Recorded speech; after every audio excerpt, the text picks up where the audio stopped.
깊이 있는 종목 상담 토마토 진단쇼 참여 방법을 알려드립니다. 첫 번째, 전화 참여. 02-325-8100번으로 전화하셔서 궁금하신 종목과 매수가, 비중을 말씀해주세요. 두 번째, 유튜브로도 실시간 참여가 가능합니다. 유튜브 검색창에 토마토 증권통을 입력하세요. 실시간 스트리밍으로 방송도 직접 보실 수 있고 종목 진단도 가능합니다. 이때 좋아요와 구독은 필수겠죠? 세 번째, 증권통 참여. 모바일 어플리케이션 증권통을 다운받아 증권통 TV에 들어가서 아자아자란에 글을 남겨주세요. 최고의 전문가들이 함께하는 토마토 진단쇼. 여러분의 많은 참여 바랍니다.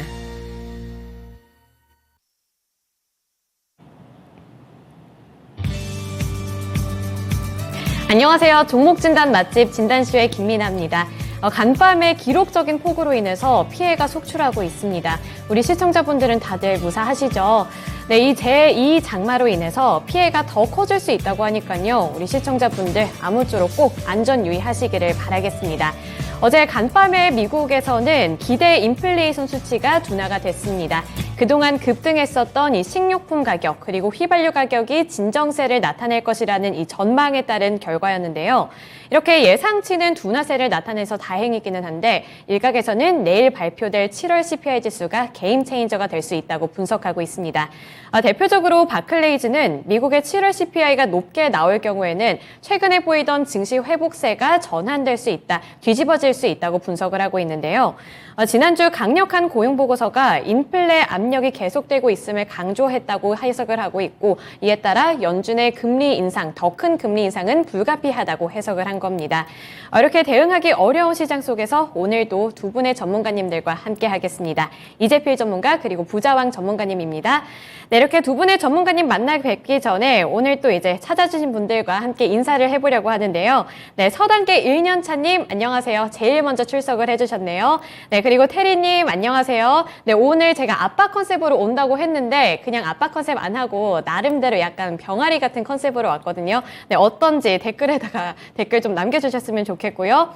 네, 준호님 안녕하세요. 그리고 한콩이님 반갑습니다. 현경님 안녕하세요. 네, 그리고 제갈공면님 반갑습니다. 살련님도 오셨고요. 황희성님도 오셨습니다. 황희성님 노란 아빠 패션이냐고요? 아니요, 노란 병아리 컨셉이에요. 오늘은 병아리니까요. 병아리라고 불러주셨으면 좋겠어요.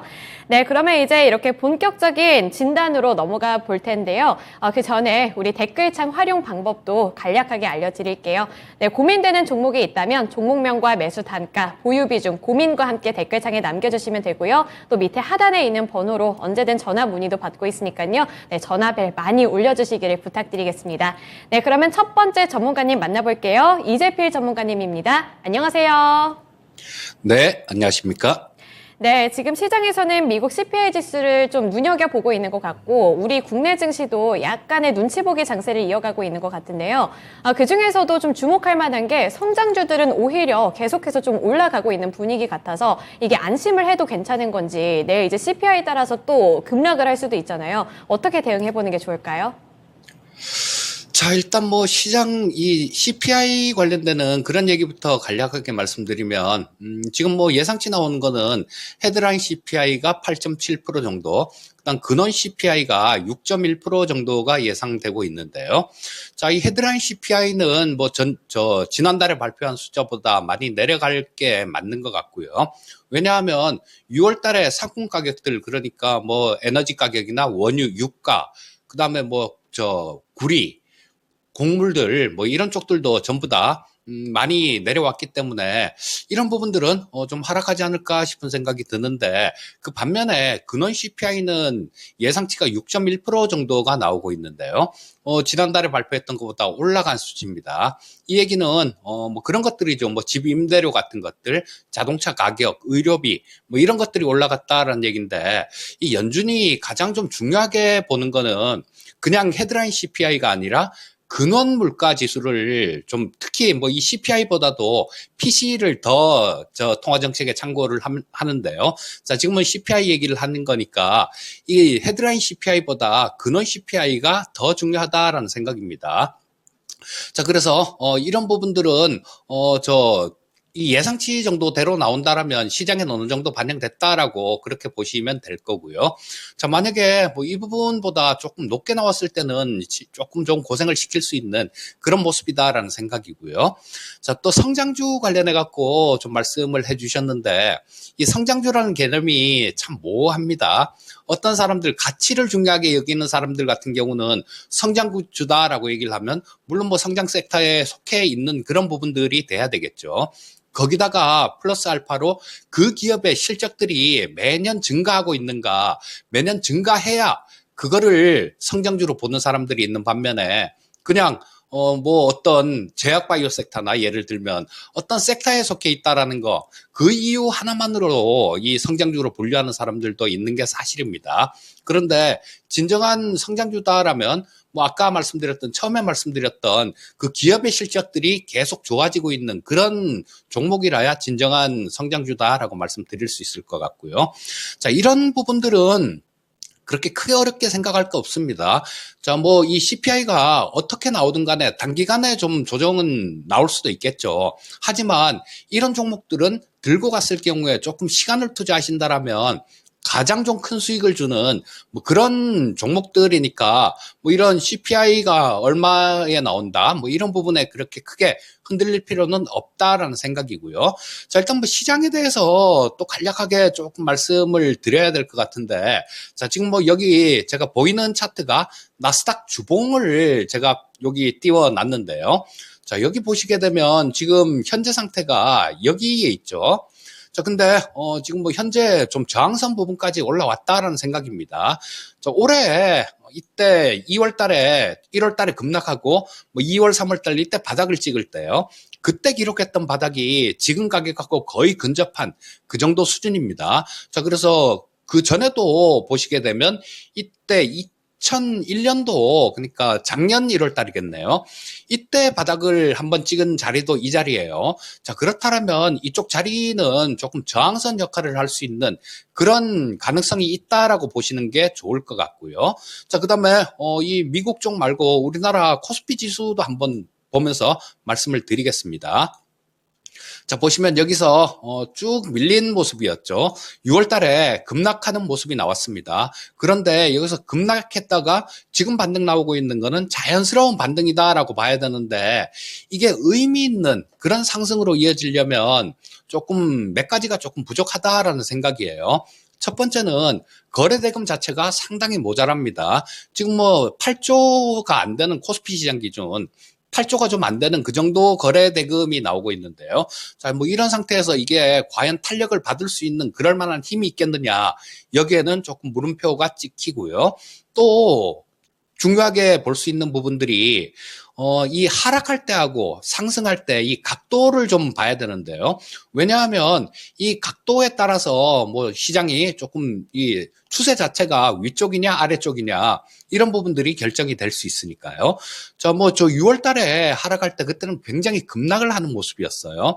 그런데 반면에 지금 반등이 나오는 국면에서는 하락할 때보다 상승할 때 기울기가 상대적으로 좀 많이 완만한 이런 모습이죠. 그렇기 때문에 지금 현재의 반등을 기술적 반등 이상의 의미를 두기는 조금 어렵다라는 생각이고요. 자, 그럼 마지막으로 삼성전자의 차트를 한번 보도록 하겠습니다. 자, 지금 이게 삼성전자 일봉인데요. 현재 상태에서 보시게 되면 이때부터 주가 지수는 우리가 꽤 많이 올라왔었죠. 그런데 삼성전자 경우에는 한 3주 이상 전부터 시작해서 더 이상 크게 올라오질 못하고 옆으로만 이렇게 횡보를 하는 모습이 나오고 뭐 결국은 오늘은 이 상승하는 22평선 자체도 좀 깨는 모습이에요. 62평선에서 저항을 받는 그런 모습이죠. 자, 이 삼성전자가 이렇게 힘이 없는데 우리나라 지수가 쭉쭉 치고 올라갈 수 있을까요? 뭐 약간은 좀 힘들다. 뭐 이렇게 보셔야 되겠죠. 그래서 지금 현재 상태는 그동안 어느 정도 기술적 반등이 나온 상태고요. 앞에 뭐 수요일 날 CPI라는 좀 굉장히 신경 쓰이는 지표도 하나 이렇게 좀 버티고 있고요. 또 목요일은 옵션 만기인데 뭐 이 수급이 그렇게 썩 많이 좋은 건 아닙니다. 오히려 뭐 조금 상승 탄력을 제한할 수 있는 그런 수급이다라고 보는 게 좋을 것 같고요. 자, 그렇기 때문에 뭐 요런 몇 가지를 조금 정리를 해보면 지금 뭐 계좌에 기술적 반등이 나오면서 어느 정도 수익이 나온 그런 종목들도 꽤 뭐 보유하고 있을 걸로 그렇게 생각이 됩니다. 그렇다면 이 CPI 이후에 시장이 조금 돌변할 가능성, 뭐 그럴 가능성도 없잖아 있기 때문에 그때를 대비해서 지금 뭐 현재 상태에서는 조금 좀 현금을 조금 만들어 놓는 그런 전략이 좋겠다. 이렇게 말씀드리겠습니다. 네, 미국 CPI 지수 발표를 앞두고 우리 시장도 약간 긴장하고 있는 분위기이기 때문에 어느 정도 현금 확보는 필요해 보입니다. 이 부분 참고해 주셔서 지금 기술적인 반등이 나타나서 나에게 수익을 챙겨주고 있는 종목들은 어느 정도 좀 정리를 해보시는 것도 한번 고려해 보세요. 네, 테리님, 오늘은 어린이 나오셨다고 이렇게 해주셨네요. 제가 어제 말씀드렸죠. 오늘 회춘해서 오겠다고. 근데 회춘에 어느 정도 좀 성공을 한 것 같고, 참외. 저 아까 참외 보고 진짜 너무 웃겼어요. 네, 참외처럼 상큼하다고 받아들이겠습니다. 그리고 현경님 2차전지 관련주 갖고 계신가 봐요. 최근에 2차전지 관련주들 되게 많이 관심 받고 있는데 저도 현경님이 어떤 종목 갖고 계신지 궁금하니까 여기 꼭 접수해 주시기를 바랄게요. 네, 이렇게 미국 CPI 지수 발표를 앞두고 최근에 오름세 연출하고 있는 이 성장주들까지 이야기를 들어봤습니다. 네, 그럼 이제 본격적인 종목 진단으로 넘어가서 오늘의 첫 번째 종목은 제갈공명님이 보내주신 제로투세븐입니다. 9,350원에 진입을 하셨고요. 15% 보유 비중 들고 계시네요. 그래서 어느 정도 회복을 해서 손실 안 보고 나올 수 있을지 진단 부탁드립니다. 이렇게 보내주셨는데요. 9,350원이면 꽤 고가에 진입을 하신 것 같아요. 그리고 들고 계신 지도 몇 개월 되실 것 같고, 그런데 제로투세븐 저는 사실 되게 생소한 종목인데 찾아보니까 뭐 저출산 관련주 그리고 아가 옷들을 파는 그런 종목인 것 같은데 왜 이렇게 주가가 하락한 걸까요? 그리고 이거 손실 안 보고 나오는 거 가능할까요, 전문가님? 자, 일단 뭐 주가가 급락한 거는 6월 달에 좀 굉장히 많이 이렇게 급락하는 모습이 나왔는데요. 자, 이때는 뭐 어떤 종목 할 것 없이 다 급락하는 모습이 나왔으니까 뭐 시장하고 같이 연동돼서 이렇게 많이 빠졌다. 뭐 이렇게 보시면 될 것 같고요. 다만 지금 반등 나오는 국면에서도 다른 여타 종목들보다는 반등이 약합니다. 자, 지금 뭐 현재 이게 어떨 때 이 제로투세븐 같은 경우는 가장 강한 탄력을 받았냐 하면요. 뭐 중국하고 중국 소비 관련주로 이렇게 엮여서 중국하고 조금 좋은 얘기가 있을 때 뭐 중국 소비가 좀 살아날 수 있는 그런 분위기 또는 뭐 한중 수교가 이렇게 좀 관계가 좀 좋아져서 중국의 어떤 모멘텀이 발생되는 그런 일이 있을 때 이 제로투세븐은 가장 큰 뭐 그런 상승을 보였습니다. 자, 그런데 지금 뭐 우리 지금 정부 외교 장관님이 저기 중국에 갔죠. 근데 거기서 일단 뭐 치포 동맹 관련해 갖고 중국하고 좀 안 좋은 그런 부분들이 있을 수 있어서 미리 뭐 조금 얘기하려는 아마 그런 차원도 조금 있다라고 봅니다. 하지만 지금 주변 상황 돌아가는 거 보면 우리나라 같은 경우는 치포 동맹에 가입을 하지 않으면 안 될 겁니다. 뭐 생존을 위해서라도 가입을 해야 되는데 이 치포 동맹이라는 것 자체가 중국을 배제하는 그런 부분들이 있기 때문에 뭐 정부에서는 저 특정 국가를 배제하는 그런 부분들은 아니다. 뭐 이렇게도 얘기를 하는데요. 사실 뭐 이거는 미국이 주도하에서 이 반도체 생산은 대만하고 우리나라, 설계는 미국, 그다음에 뭐 소재라든가 이런 부분들은 일본 이렇게 나눠서 뭐 자체 생태계를 만들자. 그런 부분들이니까 뭐 중국이 좋아할 리가 없을 겁니다. 자, 그렇다면 가장 큰 모멘텀은 지금 당장 좀 기대하기가 어렵다라는 얘기로 해석해야 될 것 같아요. 좀 그리고 그렇다면 실적 부분들이 우리나라 내에서도 조금 좋아질 수 있는 그런 부분들이 있는지를 조금 살펴보는 게 좋을 것 같은데, 자, 뭐 정부에서는 매번 그런 얘기를 합니다. 저출산 진짜 이거 문제 굉장히 심각하죠.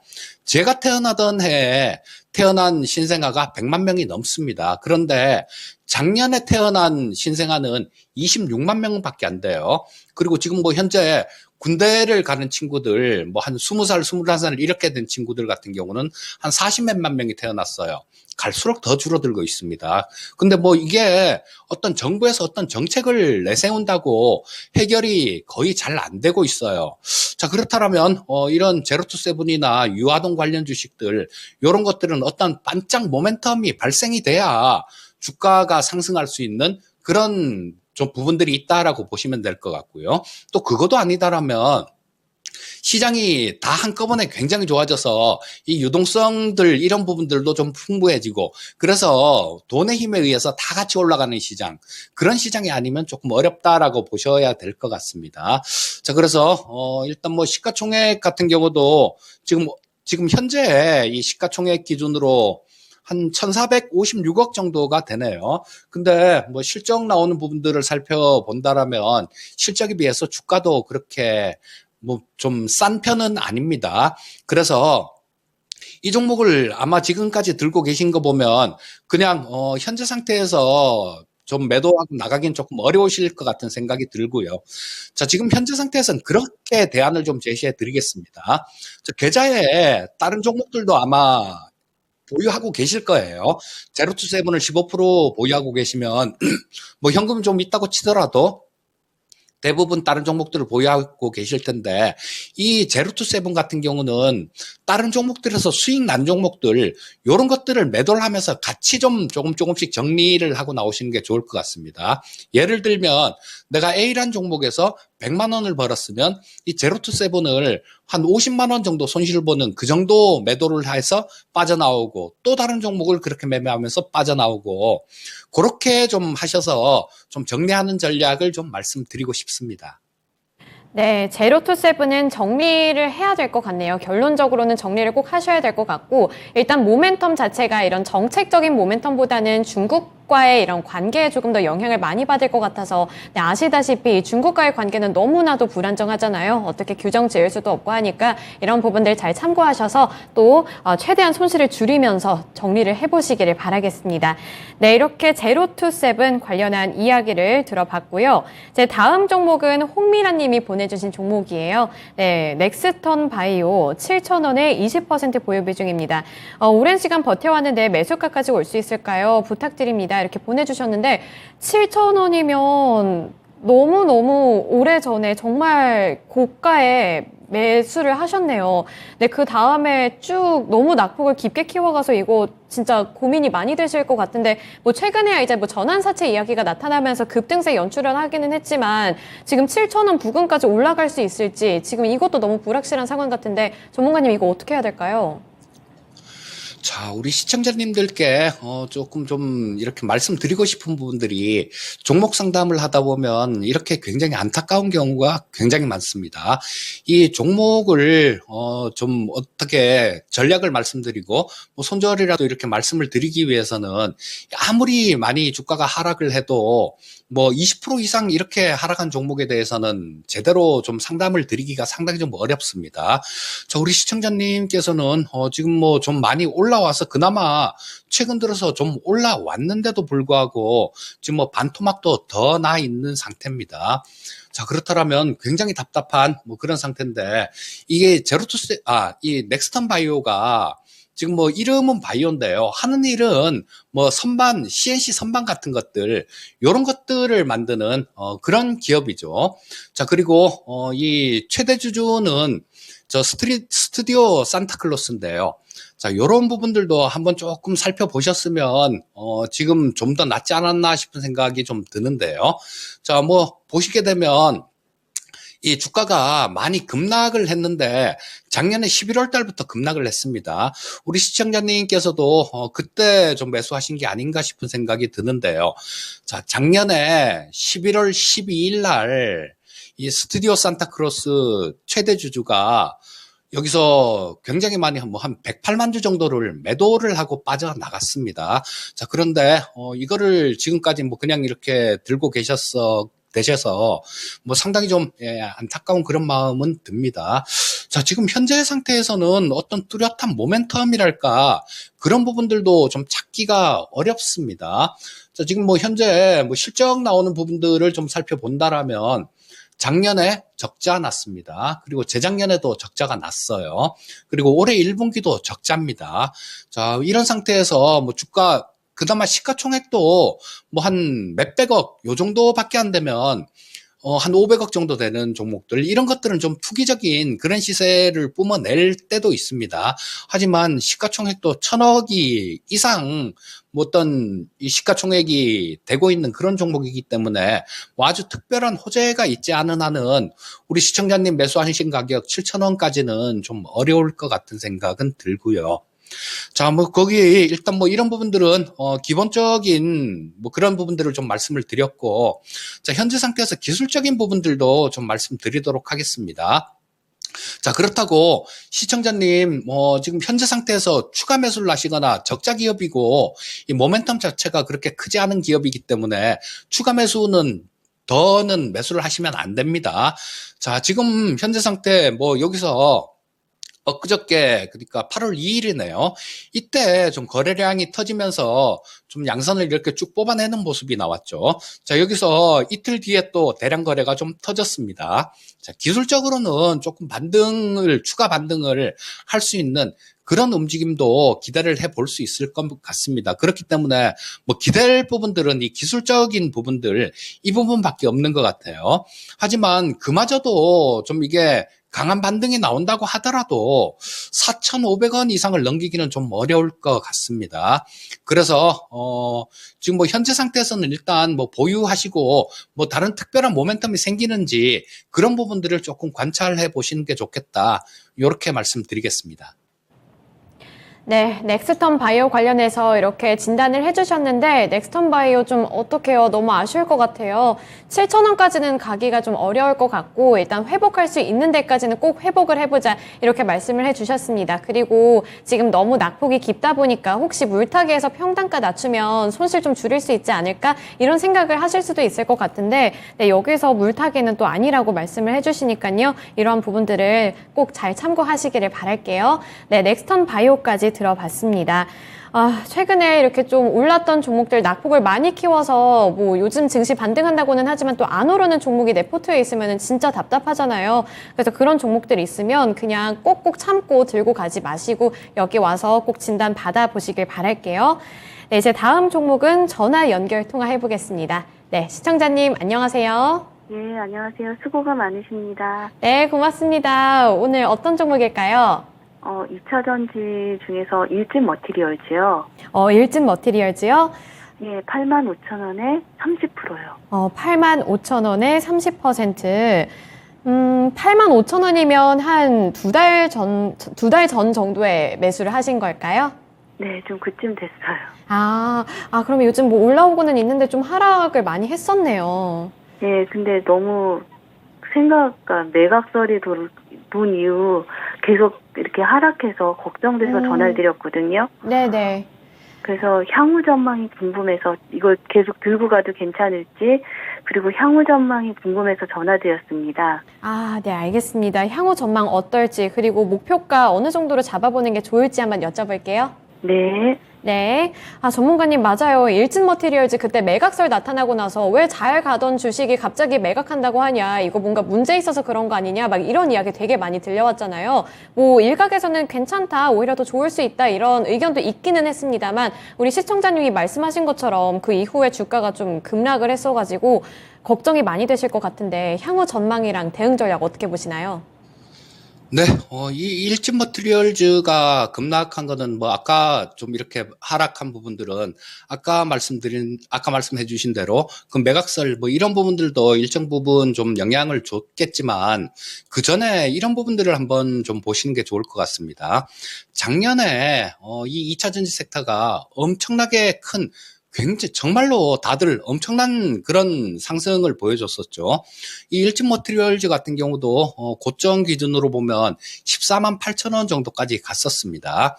자, 이 전기차 섹터가 미래는 굉장히 밝죠. 뭐 지금 뭐 더군다나 미국이 저 중국까지 이 배터리 쪽에서 좀 배제를 하려는 그런 움직임들이 나오고 있으니까 뭐 우리나라 전기차 업체나 뭐 전기차 부품 업체들 이런 쪽은 호재다, 뭐 좋은 일이다 이렇게 보시면 보시면 좋을 텐데요. 자, 작년에 좀 이렇게 너무 많이 올랐기 때문에 이 2차 전지 전체적으로는 조금 뭐 가격 조정도 상당히 좀 크게 받았습니다. 그렇기 때문에 추가로 가격 조정을 받거나 이런 부분들은 뭐 그렇게 우려는 그렇게 크지는 않을 것 같아요. 하지만 좀 이렇게 그 작년에 급등했던 그 매물들 이런 부분들을 다 소화하기에는 아직까지도 시간이 조금 부족하다라는 생각입니다. 보통 이 전기차 섹터들도 많이 간 종목들은 10배씩 이렇게 갔었고요.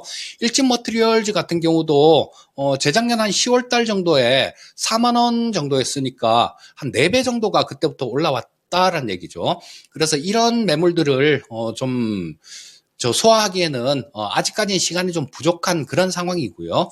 자, 뭐 그런 부분들은 아마 있을 겁니다. 이 일진 머티리얼즈를 매각을 하려는 게 뭐 재작년까지만 하더라도 뭐 SKC에서도 그냥 동박 사업만 진출한다 뭐 이런 얘기를 했었고 실제로 뛰어들진 않았거든요. 그런데 뭐 재작년 정도부터 시작해서 본격적으로 시작을 좀 했죠. 그래서 아마 경쟁도 조금 심해질 거다라는 그런 부분들 때문에 매각 얘기가 나오지 않나 싶은 생각이 좀 드는데요. 자, 이 시장 자체는 캐파는 이렇게 다 커져가는 그런 쪽이니까 이런 쪽은 우리 시청자님이 조금 참고 인내하는 그 시간을 투자하시는 뭐 그런 부분들이 조금 필요하실 것 같아요. 자, 뭐 지금 보여드리는 화면이 주봉 차트인데요.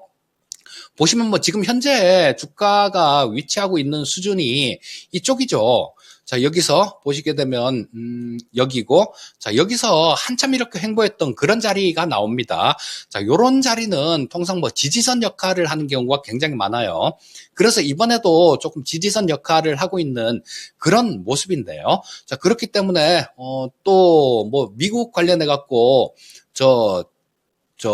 인프레 방지법 뭐 이런 부분들이 통과가 되면서 전기차 쪽에도 좀 보조금이 지금 상한선이 7,500달러였었는데 그 부분도 없어졌습니다. 그렇기 때문에 물론 뭐 미국 내에서 생산하는 그런 전기차고 중국산 배터리는 사용을 금지한다라는 뭐 그런 부분들이 있긴 하지만요. 자, 그런 부분들은 우리나라 이 배터리 업체나 부품 업체들한테는 플러스 요인입니다. 그래서 일단 뭐 지금 현재 상태에서는 조금 매도까지는 안 하셔도 될 것 같고요. 자, 현재 상태에서 조금 기다려 보시는 게 좋을 것 같고요. 다만 지금 이 주봉상에서 보게 되면 저항선으로 작용할 수 있는 구간이 뭐 8만 원대 조금 넘는 구간, 그 구간에서는 좀 저항선으로 작용할 수 있는 부분들이 있습니다. 그래서 지금 뭐 현재 83,500원 정도의 매수를 하셨는데요. 자, 거기서 저항받는 부분들을 조금 고려해 보면 이 비중이 30% 정도 비중은 조금 많다라는 생각이 듭니다. 그래서 8만 원대에 조금 넘어가게 되면 한 절반 정도 줄이시고요. 그 절반은 조금 좀 빨리 움직일 수 있는 뭐 그런 쪽, 예를 들면 로봇 섹터들 같은 경우도 다들 적자기 때문에 종목들이 조금 무서운 종목들도 있긴 있어요. 하지만 이쪽 같은 경우도 흑자 전환하고 이런 종목들도 상당히 많으니까 뭐 이런 쪽에서 좀 빨리 만회를 하시는 전략이 좋지 않을까 싶은 생각이 듭니다. 그래서 현재 상태에서는 일단 보유 의견 말씀드리겠고 8만 원 이상에서는 절반 정도 매도하는 전략 말씀드리겠습니다. 네, 일진 머티리얼즈 관련해서 들어봤는데요. 현경님 어떨까요? 도움이 많이 되셨을까요? 많이 됐습니다. 네, 목소리가 너무 예쁘세요. 감사합니다. 네, 꼭 수익 챙겨가시길 바랄게요. 네. 네, 댓글에 계셨던 우리 시청자분님이랑 또 직접 통화 연결하니까 저도 뭔가 마음이 색다르네요. 그리고 살련님, 네, 여기 슈퍼챗을 보내주신 걸 제가 이제서야 봤어요. 감사합니다. 네, 여기 이렇게 만 원이나 보내주셨는데, 물론 제 주머니에 들어가는 건 아니지만, 우리 살련님의 마음을 예쁘게 받아드리겠습니다. 감사해요. 네, 그리고 이제 살련님의 종목도 함께 진단해 보도록 할 테니까요. 조금만 기다려주세요.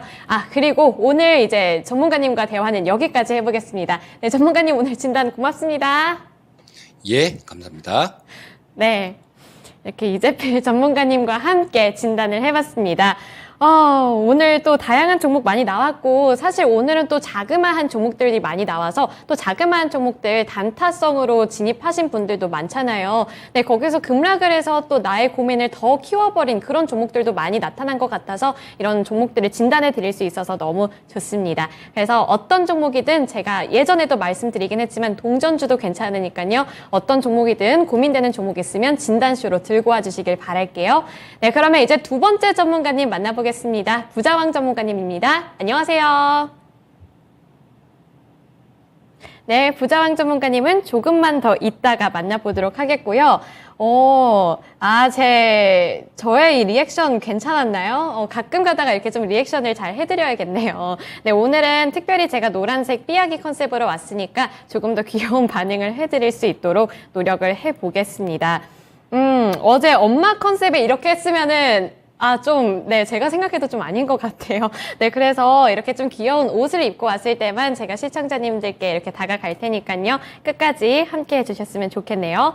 그리고 우리 부자왕 전문가님과 또 함께 진단을 해보고 싶은 종목이 있다면 댓글창에다가 마구마구 남겨주셨으면 좋겠어요. 부탁드릴게요. 네, 그럼 이제 진짜로 부자왕 전문가님 만나보겠습니다. 전문가님 안녕하세요. 예, 반갑습니다. 부자왕입니다.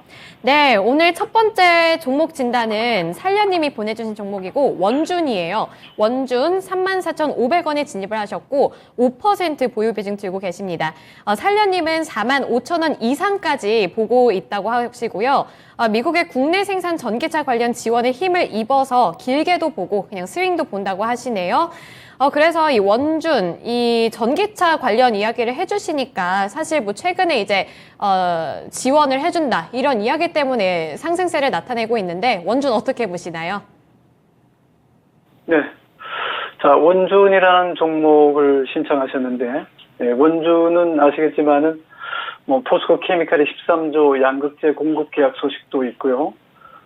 이제 막 떠오르는 기업이라고 볼 수 있겠습니다. 상장한 지도 얼마 되지 않았고, 사실 통상적으로 이제 초창기에는 그 기관들의 이제, 회수 물량이 많이 나옵니다. 그런 물량 때문에 지금도 그런 부분에서 보면은, 썩 좋은 흐름은 아니에요. 그죠? 그렇지만은 충분히 가격 조정을 좀 받았다고 좀 보고 있고, 사실 이제 13조 양극재 공급 계약을 포스코 케미칼이 했잖아요. 그 부분에서 아마 동사는 기대감으로 좀, 주가가 좀 올라가는 모습을 좀 보일 수도 있는데, 그렇게 큰 시세 흐름은 보이지는 않고요. 지금 가격대가 34,500원에 5%잖아요. 5% 맞죠? 근데 찔러본 것 같아요. 이 정도에서 한번, 찔러보고, 반응이 좀 좋으면 물량 좀 늘려나가겠다. 그런 식이겠죠? 이번에 이제 무상증자를 한 기업들이 워낙 많기 때문에 무상증자가 이제 권리락 되면서 주가가 참 싸 보이는 착시 효과가 좀 있죠. 무상증자 200% 했기 때문에, 권리락가는 권리부 시세에서 3을 나눠야죠. 200% 했으니까. 통상적으로 100% 하면 잘 안 받더라고요. 약발이 없으니까, 좀 주가를 좀 띄워야 되겠다. 이런, 생각이 있는 회사들은 200% 아니라 300%, 500%, 많게는 800% 이런 식으로 무상증자를 많이 해서 주가를 많이 부양시키는데, 사실 이제 원준이라는 회사는 이제 2차전지 관련주로서, 주가는 별로 오른 건 없어요. 공모하고 나서 지금 그 무상증자제를 가지고 주가를 한번 또, 어떻게 보면 부양하겠다는 의지가 좀 강한 그림이기 때문에, 그 권리락가 잘 기억하시기 바랍니다. 39,700원이 권리락가인데, 권리락 이후에 주가는 별로 상승한 게 아니라 첫날만 반짝하고, 그리고는 빠졌잖아요. 그죠? 그런 부분에서 일단은 재료는 살아있다. 이렇게 보시면 될 것 같고, 이 종목은 외국인들이 비중이 많거나 그런 건 아닙니다. 비중이 1% 정도밖에 지분이 없으니까 외국인들이 공매도 이런 것에는 관련이 없고, 단지 이제 기관이 이 동사를 상장시키면서 이제 큰 기대를 많이 했을 거 아닙니까? 그죠? 그런 물량들이 계속적으로 해소하는 물량은 나올 수 있다는 정도. 그리고 기관 매수는 많이 들어오고, 최근에 개인들의 입지도 좀 보여요. 그래서 최근에 이 무상증자까지 하면서 지금, 핸들링 하는 친구들은 기관 아니면 개인인데, 외국인들은 지분이 1%밖에 안 되니까, 저 친구들이 비중을 5% 정도 늘려놓으면 주가가 상당히 상승세가 좀 커 보이거든요. 아까 말씀드린 39,700원대, 39,000원대면 거의 4만 원대니까 잘 기어가셨다가 그 자리에 안착을 시켜놓고 움직인다라고 하면 차트를 보고 말씀드릴게요. 예. 여기가 이제 무상 권리락인데 이 자리가 예. 여기 보시면은 무상 권리락 이후에 쭉 미끄러져서 33,400원 찍었잖아요. 저가 그죠? 예. 그러니까 지금은 사볼만해요. 승부를 걸만한 자리입니다. 비중 더 실으셔야죠. 34,500원인데 물론 뭐 한 2,000원 정도 수익은 났겠지만 이런 종목의 특징은 뭡니까? 무상증자를 200% 함으로 해서 3분의 1 가격이 됐잖아요. 그러니까 주가가 충분히 권리락가 이상으로 올라갈 수 있는 그런 여지는 충분히 있다. 저는 그래 보고 또 앞으로 업황도 좋고 이제 시작이다라고 보면은 떨어질 때마다 비중을 늘려서 5%, 10%, 15%, 20%까지 좀 채워놓고 올라가면서 사는 게 좋습니다. 떨어질 때마다 자꾸 채우고 더 무겁게 해서 나중에 고생하는 것보다는 주가는 올라갈 때 평균 단가가 올라가면 수익이 커지는 거니까요. 중기 투자하셔도 되죠. 저는 여기 12만 원짜리가 그죠? 예, 뚝 떨어져서 여기 종가상으로 보면 4만 원대고 4만 200원대잖아요. 그러니까 그때부터 계속 빠지는 거 아닙니까? 그죠? 예, 그러니까 이 종목은 비중을 좀 늘려나가도 좋다. 목표가는 여기 뭐 공백 구간은 큰 의미는 없습니다만 2차 전지가 대세니까요. 충분히 6만 원 이상까지도 가능하다. 그러나 단기적인 매물이 많은 자리는 5만 원 근처. 그 정도에서 하면 조금 수익 챙기고 나오는데 뭐 5% 비중이니까 얼마나 수익이 나겠습니까? 그죠? 그러니까 제가 말씀드린 보유 비중 5%를 10%로 늘리든 20%까지는 늘려서 조금 승부를 걸어볼 만한 종목이다. 이렇게 말씀드리면서 보유 의견 제시합니다. 네, 원주는 보유하라고 하십니다. 또 보유에 이어서 추가 매수를 해서 보유 비중 늘려도 된다고 하시니까요. 이 부분 참고하셔서 누릴 수 있는 수익 다 챙겨가시기를 바랄게요. 네, 원준 관련한 투자 의견 들어봤습니다. 그리고 그 다음 종목은 우리 단골 손님 스카이님이 보내주신 종목이고요. 오늘은 KC 들고 오셨네요. 3,800원 그리고 보유 비중 10% 들고 계십니다.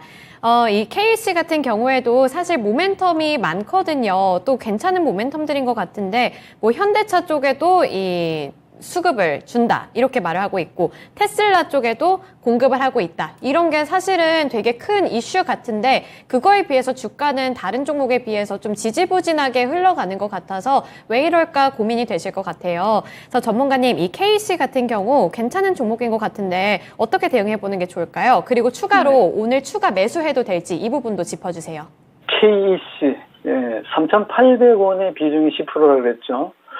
자, 잠깐 재무지표 좀 보고 오겠습니다. 사실 뭐 크게 매출을 올려서 수익이 낸 거는 작년이네요. 2019년도나 2020년도는 계속 적자 내다가 작년부터 좀 좋아지기 시작하는 그런 모습을 보여줬기 때문에 주가가 지금 매일 쳐다본다고 올라가는 건 아니거든요. 잘 달릴 때가 있어요. 그 잘 달릴 때가 적자가 나던 기업이 흑자 반전에 성공하고 그 실적 턴어라운드 된 모습을 보여줄 때거든요. 주가 실적이 그 운동량의 법칙에 의해서 관성이 딱 들어갈 때가 지금 자리인데 아마 주가는 좀 움직였죠 이미 그죠? 1분기 실적을 봤을 때는 700억대 매출과 90억의 영업이익 OPM이 좀 높을 때가 좋으니까 순이익이 95억대면은 작년 1년 동안 열심히 12달 단기 순이익을 100억밖에 못 냈는데 1분기 3개월 동안 95억이니까 상당히 실적이 빠르게 좋아지고 있는 모습을 보였잖아요. 그죠? 그러니까 이런 것들을 알고 있는 친구들은 벌써 매집을 했다고 봐야죠. 이 종목은 전력 제어 관련해서는 보통 얘기하는 트랜지스터, TR이라고 합니다. 그런 쪽하고 IC 칩적 회로 이런 부분에서는 상당히 좀 경쟁력을 갖고 있고 또 마진도 조금 전에 보니까 거의 영업이익률이 2자리 숫자잖아요. 12%대니까요. 그런 부분으로 접근하면 될 것 같고 EPS가 많아봐야 작년에 66원 정도 EPS가 만들어졌는데 지금 수준으로 속도로 봤을 때는 300원 근처까지는 갈 것 같아요. 그럼 주가는 이미 올랐잖아요. 그죠? 차트 한번 보겠습니다. KC 주가는 보시는 것처럼 일간으로 봤을 때는 2,340원을 찍은 거 보이죠. 그죠? 저점이. 그리고 나서는 저점에서는 이격 괴리가 너무 벌어졌기 때문에 요 간격 좁히기는 이동 평균선을 중심으로 봤을 때는 이 플러스 마이너스 241선 밑에서 올렸다 내려갔다 하는 그런 모습이에요. 그러니까 이 종목은 펀더멘탈이 문제가 있던 게 아니라, 그죠? 작년에 흑자 반전한 주가가 실적이 좋았던 부분을 반영시키는 시점이 좀 시기적으로 늦어졌을 뻔입니다. 주가가 올라갔다고 괴리가 있잖아요. 시차가 분명히 있는 겁니다. 그래서 빠른 종목은 6개월 이상 또는 1년 앞서서 가는 거지만, 이렇게 좀 덩치가 좀 작은 기업들은 조금 늦게 반영하는 부분이 있거든요. 이 종목이 지금 주봉으로 보면은 2020년에 1,000원 밑에서 3,500원까지 갔잖아요. 그러니까 3배 이상 올랐던 화려한 경력도 있고, 그리고 2,000원, 2,500원 구간에서는 거의 뭐 더블 시세 비슷하게 8, 90% 이상 수익이 다 줬어요. 그러니까 충분한 상승 여력을 갖고 있는 주가가 기간 조정을 해보시면은 작년 11월 고점 이후에 4,000원부터는 계속 빠지기만 했죠. 근데 아까 재무제표 잠깐 보여드렸지만은 실적이 엄청 좋아진 모습을 보여줬잖아요. 근데 안 올라갔잖아요. 얼마나 좋아요. 안 올라갔으니까. 근데 3,800원에 산 거는 글쎄요. 아마 4,000원 밑에 뭐 좋다 그러니까 전문가들 경제방송 들어보니까 온통 KC 노래 부르니까 그때 아마 사신 것 같아요. 근데 보시면은 그때는 이미 주가가 고점 찍고 장대 운봉 만들면서 쭉쭉 빠지는 시절이었거든요. 아무리 좋아도 삼성전자도 쭉쭉 빠지는 시절이 있었잖아요. 95,000원 찍고 8만원 깨지고 7만원 깨지고 6만원도 깨지고 뭐 그랬잖아요. 그러니까 이거 보시면은 이 종목이 그렇게 좋은 업황에 이슈가 있었어도 장대 운봉이 막 쏟아지면서 개파라가고 돌파결이 만들어졌잖아요. 그죠? 이런 걸 본다면 추세는 내리막입니다. 그러나 기술적으로 역사적 기간에서의 저점은 요 자리입니다. 제가 탁 집어드릴게요. 요 자리가 역사적 저점이고 다음 자리가 지금 자리인데 제가 보는 관점에서는 이 자리에서 기술적 반등이 들어왔기 때문에 여기서는 저점 매수가 된다고 봐요. 그러니까 비중이 지금 10%죠. 3,800원이잖아요. 2,700원 밑에 지금 가격 밑으로는 저점 매수가 된다고 좀 보고 한 방에 탁 때려잡지 말고 5%. 그럼 갖고 있는 비중의 절반 정도 5%면 50%가 늘어나는 거잖아요. 그죠? 그래서 조금 더 낮은 가격에 평균 단가를 낮춰놓으면 주가가 좀 올라온다 하더라도 굳이 3,800원 안 가더라도 3,500, 600원 정도 오면은 어느 정도 본전 근처에 오니까 손실 좀 줄 수 있단 말이죠. 이 종목은 조금 더 비중을 20% 이상도 늘릴 수 있는 종목이에요. 그러니까 일단 지금은 10%에서 5% 더 시기적으로 이제 2분기 실적도 좀 봐야 되지만 3분기 실적을 봐야 돼요. 워낙 안 좋은 시점이 이 3분기거든요. 왜냐하면 펀드 매니저 다 놀러 가거든요. 날 더운데 또 매일 뭐 쳐다보고 앉아가지고 뭐 이 CPI 지수가 어쩌고 저쩌고 이런 거 쳐다보지 않고요. 6, 7월 되면 7, 8월 되면 여행 갔다가 한 달 푹 쉬고 3분기에 돌아오는 특징이 있으니까요. 그때 되면 찬바람 솔솔 불면 자연스럽게 올라간단 말이죠. 그런 부분에서 지금은 너무 애달퍼하지 말고 비중의 절반 정도로 늘려서 저는 2,700원이고 2,500원 요 사이 구간에서는 비중을 조금 늘려놓으면 충분히 3,400원 매물이 제일 많은 자리가 이 자리거든요. 시간은 조금 걸릴지 몰라도 3개월, 6개월 이상 충분히 보유하면서 승부를 건다면 손실 안 내고 나올 수 있습니다. 뭐 빠지기만 하면 그냥 손절하려고 그러는데 주가는 뭐 밥 먹듯이 손절해야 돈 못 벌어요. 1년 동안에 자기 계좌 한번 들여다보고 손실이 났거나 수수료 거래세를 20% 이상 까먹으면 돈 못 법니다. 그러니까 제 얘기 잘 듣고 이 종목은 손절할 종목도 아니거니와 내가 좀 비싸게 샀으니까 물 먹고 빠져나오지도 않아도 됩니다. 충분히 비중을 늘리셔가지고 3,600원 이상 비중이 20% 정도 만들어 놓으면 3,600원부터 이제 키워나가는 거예요. 그러니까 승부를 걸 수 있다 말씀드리고 어디까지 보냐면은 저는 지금의 이 기업 내용만 놓고 봤을 때는 충분히 이 3,800원이 아니라 4,000원도 갈 수 있는 종목입니다. 그러니까 단기보다는 중기에 올리는 종목이고 지금 이미 바닥 확인했다 이렇게 말씀드리고 저점 시마다 비중을 늘리자 손절가는 제시하지 않겠습니다. 네, 스카이님 기분 좀 좋아지셨을 것 같은데요. 이 K씨 앞으로의 전망 괜찮다고 하시네요. 오히려 이제 비중 좀 더 늘려도 된다고 하시니까 추가 매수 고려하고 계신다 하셨잖아요. 그래서 조금 더 늘려보시고 마음 편하게 여름 휴가도 다녀오셨으면 좋겠습니다. 여름 휴가 다녀오셔서 수익까지 챙겨가는 그런 여름이 됐으면 좋겠네요. 네, 이제 다음 종목은 레드님이 보내주신 종목이고 대원제약입니다. 18,800원에 진입을 하셨고요. 8% 보유 비중 들고 계시네요.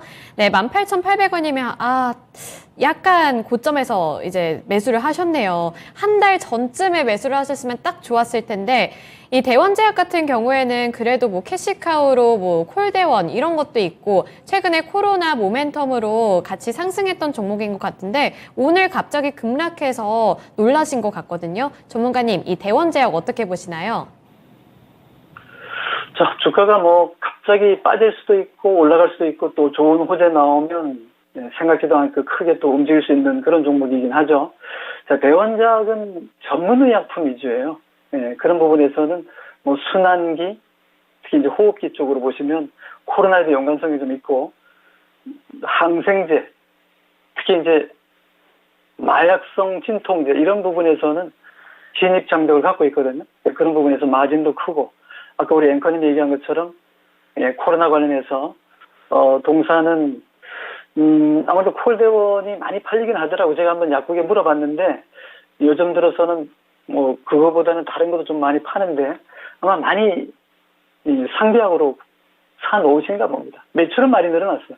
주가도 많이 빠졌고 기업 내용만 놓고 봤을 때는 상당히 좋은 기업인데도 불구하고 주가가 안 올랐다는 정도로 말씀드릴게요. 왜냐하면 동사는 연간 매출액이 한 3,500억 지난해 달성으로 본다면 꾸준하게 3,000억 되고요.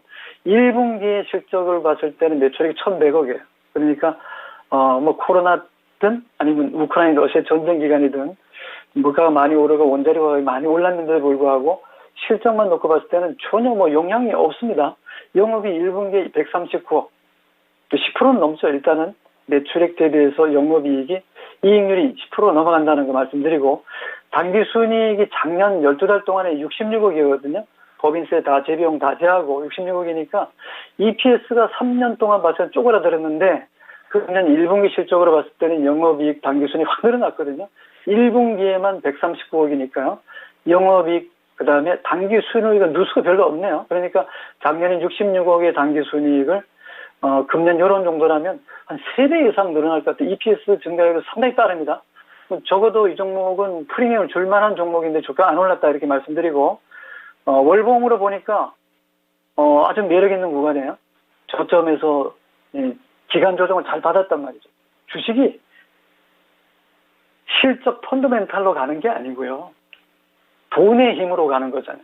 어떤 사람은 성장 모멘텀으로 간다는 사람, 가치주 이런 얘기 많이 하고 묻어두면 뭐 좋은 줄 알고 큰소리 빵빵 치고 BPS 얘기하고 EPS가 얼마고 이렇게 얘기하는데 주식이 그것대로만 간다면 뭐 손절가 뭔 필요 있습니까? 그죠? 그러나 주식은 그렇게 가는 게 아니라 보이지 않는 인비지블 핸드, 보이지 않는 큰 손들의 매집의 매수에 공매도 세력에 따라서 주가가 만들어지는 시장 가격이 중요하지 기준가, 원가도 없고요.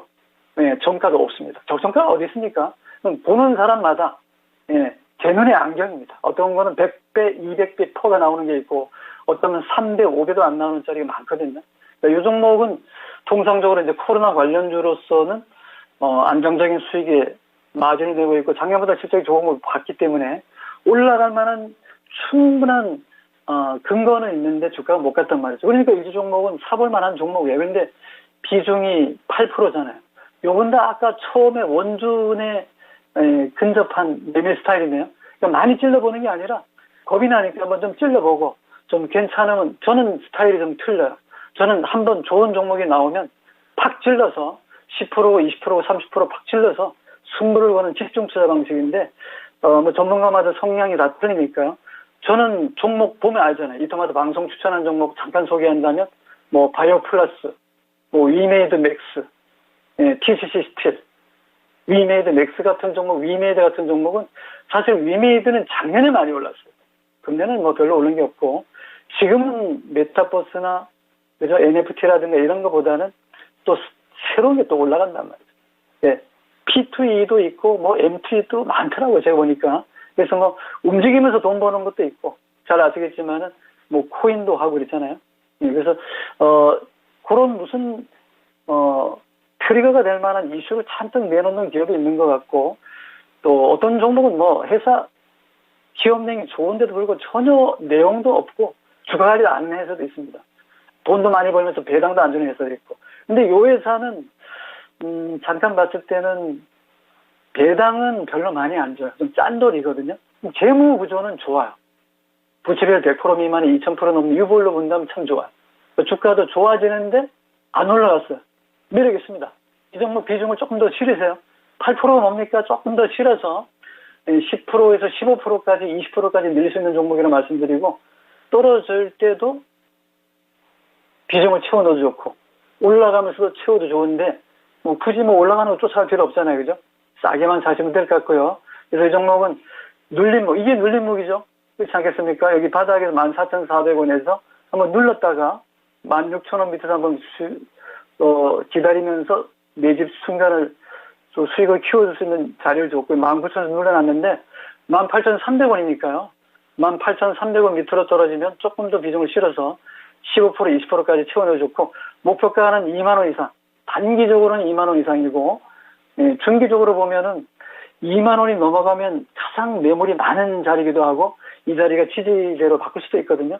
저항과 지지하는 한 끗 차이입니다. 그래서 이 2만 원을 돌파하고 안착시키면은 2만 2천 원까지도 갈 수 있는 그런 종목이니까 지금은 강력 보유 의견에 손절가를 제시해달라 그런다면은 일봉의 요 주황색 있죠. 17,000원만 이탈하지 않는다면 계속 보유하면서 눌림목마다 매집하면서 수익을 극대화하는 게 좋다. 지금은 강력 보유입니다. 네, 레드님, 대원제약 들고 계신데 너무 걱정 안 하셔도 될 것 같네요. 물론 오늘 좀 갑자기 빠져서 놀라셨을 것 같긴 한데 앞으로의 향후 대응까지 잘 짚어주셨으니까 참고해서 대원제약 잘 이끌고 가시길 바랄게요. 네, 부장 전문가님과는 여기까지 진단해 보겠습니다. 전문가님 오늘 말씀 고맙습니다. 네, 고맙습니다. 네, 오늘 이렇게 이재필 전문가 그리고 보장 전문가님과 함께 진단해봤습니다. 오늘도 진단쇼 마치기 전에 제가 주가 흐름을 좀 보니까 나름대로 유의미한 성과를 내고 있는 것 같네요. 지금 코스피 지수 같은 경우에는 12시를 기점으로 쭉 오름세 유지하고 있고요. 상승 반전을 했습니다. 0.13% 상승하면서 2496포인트 선 지나가고 있고요. 코스닥 지수 역시 계속해서 상승세 이어가고 있습니다. 낙폭 회복하면서 0.03% 아주 약간 살짝 하락세 나타내면서 830포인트 선 복귀를 했거든요. 네, 그래서 오후장까지 잘 대비를 해보셨으면 좋겠고요. 이제 내일 CPI 지수가 아까 제가 말씀드린 것처럼 중요한 지표니까요. 내일도 함께 CPI 지수 확인하고 또 진단해봤으면 좋겠습니다. 네, 지금까지 투자판에 대한 도움 정보를 드렸고요. 하지만 특정 종목의 상승과 하락을 보장하지는 않습니다.